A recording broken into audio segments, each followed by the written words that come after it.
Rarely have we seen a takedown of a league commissioner as calmly or efficiently delivered. The fact that it came from Wnba Collier, one of the league's best players and most respected voices, only amplified its— Wow, this is crazy. Scott Van Pelt just absolutely roasted WNBA Commissioner Cathy Engelbert. And it wasn't even close. Live on ESPN, SVP calmly but completely tore apart Engelbert's so-called leadership, exposing just how disconnected she's been from the league's biggest moments. Fans across the country are fired up, and for good reason. When someone as respected as Scott Van Pelt calls you out on national TV, it means something. So now everyone's asking, is it finally time for Cathy Engelbert to step down? From WNBA Commissioner Cathy Engelbert came in the form of a statement, which is itself a statement, but not one Engelbert should aspire to make. When a star player says directly, "We have the worst leadership in the world and you are the leader," your response that you're disheartened that your perspectives differ makes me wonder if you heard what Fee said.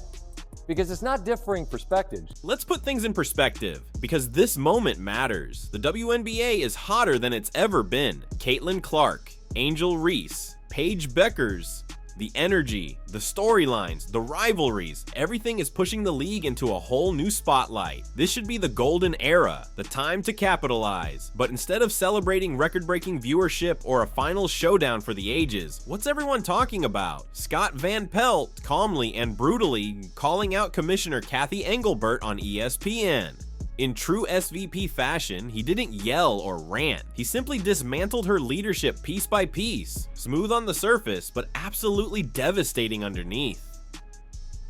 Collier said, "I've earned this platform," which she had, and said, "I don't care what the fine is," which, if I hear her correctly, is to say you have nothing to threaten me with. The chorus of voices of current stars in the WNBA, which echo Collier's sentiment, didn't have a single opposing voice. So what sparked this public takedown? It all started when Wnba Collier dropped a bomb in her exit interview earlier this week.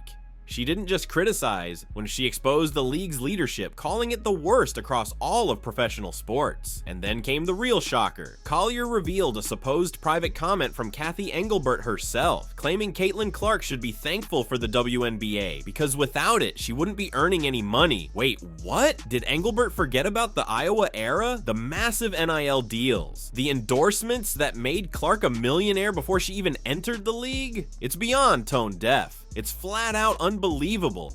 As for what Engelbert is alleged to have said to Collier, if she actually suggested Caitlin Clark should be grateful for what she makes off the court, that's preposterous. Did you miss the Iowa years? Clark is the Tiger Woods tide that lifts all boats, and we know this show is proof. The highest rating we have ever had followed one of her games at Iowa.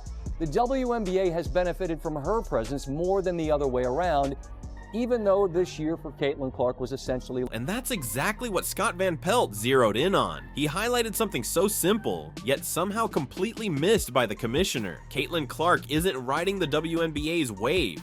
She is the wave. Let's be real. The league is gaining far more from Clark's presence than she's gaining from theirs. And Van Pelt didn't just say it, he backed it up with proof. ESPN's biggest women's basketball ratings, all tied to Clark. The All-Star Game, Clark was the main attraction, dominating attention like no one else. Yet somehow, Cathy Engelbert acts like Clark should be the one saying thank you. That's not just clueless, it's delusional. And the way SVP delivered it? Calm, measured, and devastatingly precise. Like watching a surgeon at work. From Elena Deladon on Instagram, who said, and I quote, "It's the care for the human part for me.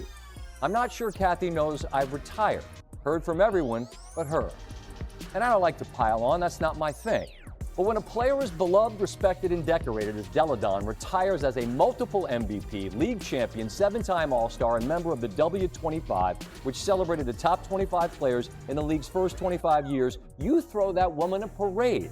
To fail even the most basic and decent things to do, which is to reach out to say thanks, which by the way couldn't be easier to do, is— Then Van Pelt brought up Elena Del Don, and this part hit hard. We're talking about a multiple-time MVP, a WNBA champion, and one of the top 25 players in league history. She just announced her retirement, and guess what she revealed? She heard from everyone.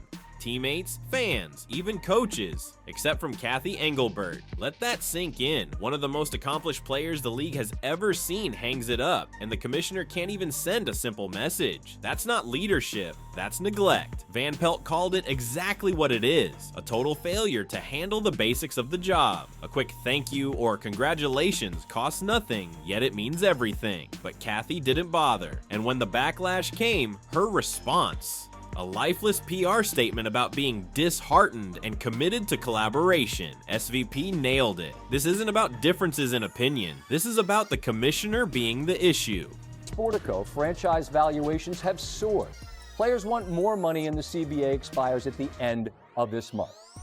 This was a whole lot more than just a shot across the bow. The WNBA Finals begin this Friday, and we typically hear from Adam Silver on the eve of the NBA Finals.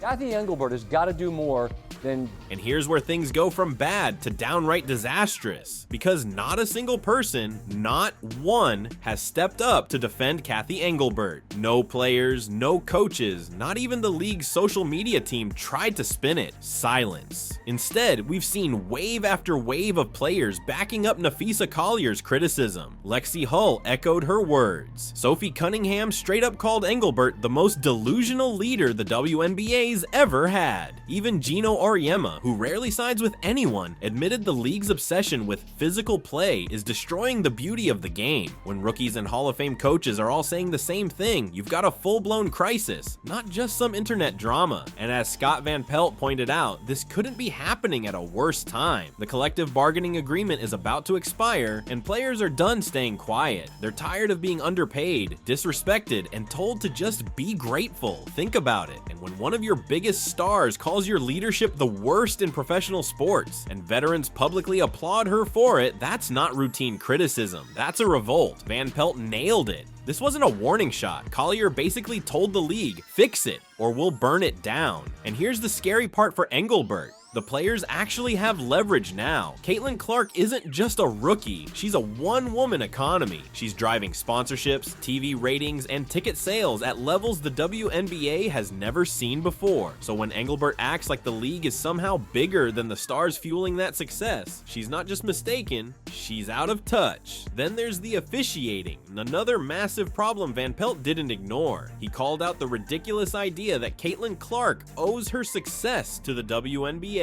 Everyone knows it's the other way around. Clark came in with record-breaking viewership, NIL deals, and sold-out arenas before she ever put on a Fever jersey. The WNBA didn't make Caitlin Clark. Caitlin Clark made the WNBA relevant again. Downplaying that isn't just ignorant, it's self-sabotage. Van Pelt also emphasized something subtle but powerful: unity. No one, absolutely no one, is defending the commissioner. The criticism has been unanimous, from Lexi Hull to Sophie Cunningham, from frustrated vets to legendary coaches. Even respected figures like Cheryl Reeve and Becky Hammon have been fined for calling out the league's officiating and leadership. When that many voices are speaking out and the only response is empty PR talk, it's a recipe for collapse. And optics, they couldn't be worse. Right before the finals, when the league should be thriving on hype and excitement, the biggest headlines are about players blasting the commissioner, coaches getting fined, and stars calling leadership the worst in sports. That's not momentum, that's meltdown. Van Pelt summed it up perfectly. The WNBA is at a breaking point. Franchise values are climbing. Expansion talks are heating up. Media rights could be worth billions. This should be the league's golden era. But instead, the commissioner's under fire, players are furious, and fans are starting to question if the WNBA can even be taken seriously anymore. That's not leadership, it's collapse in slow motion. The WNBA should be thriving right now, building on historic momentum. Instead, it's stuck spinning its wheels. And Scott Van Pelt summed it up with brutal clarity. When a player like Napheesa Collier says, "We have the worst leadership in the world," that's not an opinion. That's a direct call for your job. He's right. You can't PR your way out of that. You either fix it with action or you step aside. And here's the uncomfortable truth that Van Pelt didn't quite say, but everyone's thinking. Adam Silver is watching. The NBA bankrolls the WNBA. It keeps it afloat financially. And if ESPN's biggest names, like Stephen A. Smith and Scott Van Pelt, are publicly questioning Kathy Engelbert's future, how long before Silver decides to step in himself? Fans are already connecting the dots. The officiating is a mess. results. Communication between leadership and players is non-existent. Injuries keep stacking up. Legends are retiring without recognition. Players are getting fined for being honest. And now, Caitlin Clark, the single biggest draw in women's basketball, is being dragged into controversy because Engelbert decided to downplay her importance. It's like the league is tripping over its own success. Van Pelt wasn't just reporting, he was sending a warning. Fix this now or risk losing everything you've built. Because if the WNBA can't protect its stars, can't maintain fair officiating, and can't even celebrate its legends, then why should fans believe this league is ready to grow? That's why Van Pelt's segment hit so hard. He didn't yell, he didn't make it personal, he just laid out the truth. Calmly, surgically, and devastatingly. Collier's criticism, Del Don's quiet retirement, Clark's undeniable star power, the broken officiating, the silence from leadership. When you line it all up, the picture is clear. The WNBA is being held back by its own commissioner, and the response online said it all. Fans agreed, players shared Collier's comments. Even casual viewers who never follow the WNBA were saying, this is a disaster.